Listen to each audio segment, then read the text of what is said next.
Hi, my name is Veronica Russell. I'm a local actress and costume designer, and this is my third year rolling with the Krewe of T-Rex. How did you get involved? Um, I actually sort of bluffed my way into getting involved. I just sort of showed up at one of their organizational meetings the year before I started rolling.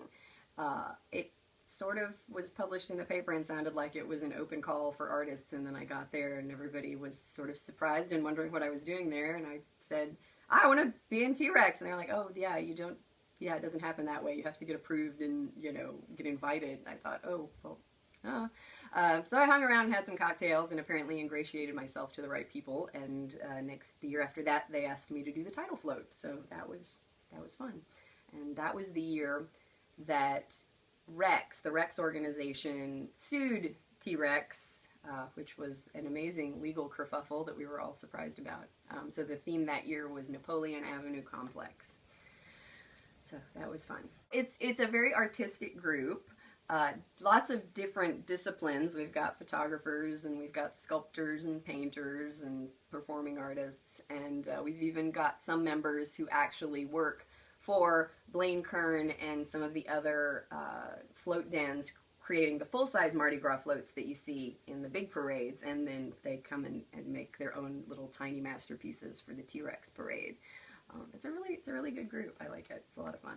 Talk about some of the other creative endeavors that you're involved in and where this fits in with the other stuff you like to do. Okay, I'm as a costume designer, I'm creating three-dimensional works of art all the time, but this is a little different in that it's not fabric and body oriented. This is more, I don't know, this is like setting a scene, so to me it's almost a hybrid between my acting and my costuming. It's like I'm creating this physical thing, but my floats tend to be like little stage sets. So I've got a lot of little people doing things on my floats, and so that's kind of where my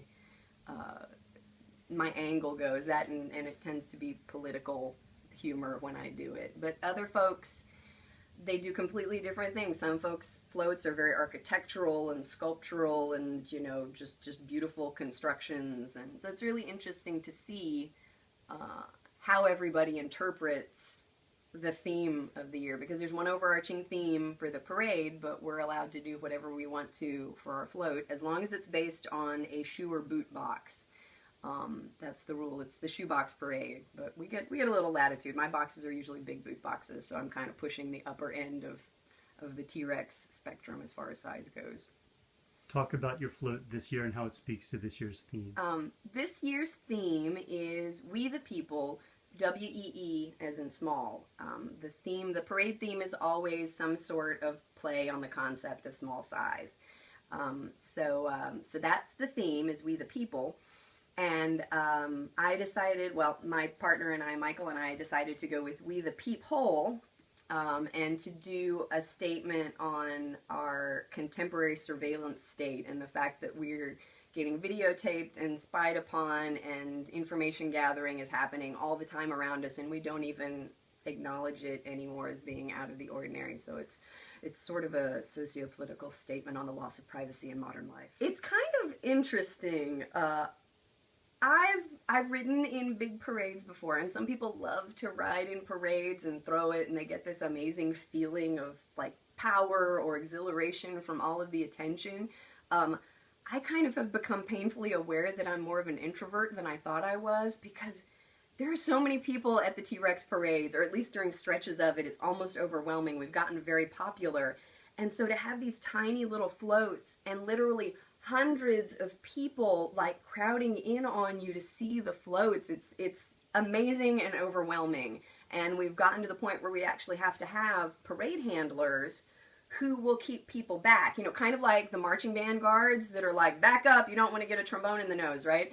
We have those too, because otherwise we get so locked in with people looking at the floats we can't go anywhere. They just mass around us, and they are tiny, and so people want to get close and see, oh, look how, you know, and check them out. And some people bring their own little flashlights so they can see the floats better. But it can be a little overwhelming. So I recommend make sure you stake out a good spot where there don't seem to be a lot of people. Try and get on the front row, because if you're 10 people back, you're not going to see much, I'm afraid. So I find that the latter half of the parade, if you look at the parade route, the latter half of the parade tends to be fairly wide open. It's mostly neighborhood folks who come out and cheer us on, but there's some places we get bottlenecked, and it's kind of surprising. But it's fun. What's the best part about being in this parade for you? Um, I like the creating of the float, and then I like seeing everybody else's floats. It's just kind of this. I guess as a costume designer, costume designing to me is a very solitary pursuit. I go into my room and I make something and I give it to someone and they love it, hopefully, and that's my job. But this is like a way to do art and in a community of people who are all doing the same sort of thing. So you get this great social aspect at the end, at least. I mean, I'm working with a partner on this one, so Michael and I have been working together, and that's great. But at the end, for everybody to be like, this is what I made, yay! And to do like, oh, that was amazing, oh, how did you do that? Because everybody has different techniques and different ways of conceiving, and there's always this amazing light bulb moment of, I never would have thought of that, or how did you get that to do that, or what is the thing that's making this piece rotate in your float, or how did you, so it's really, that's the thing, it's like the communal art project that we all have. And we're not in competition or anything. It's not like there's prizes or, oh, mine's going to be better than hers. We don't, it's the lack of competition and just the awesomeness of the creativity.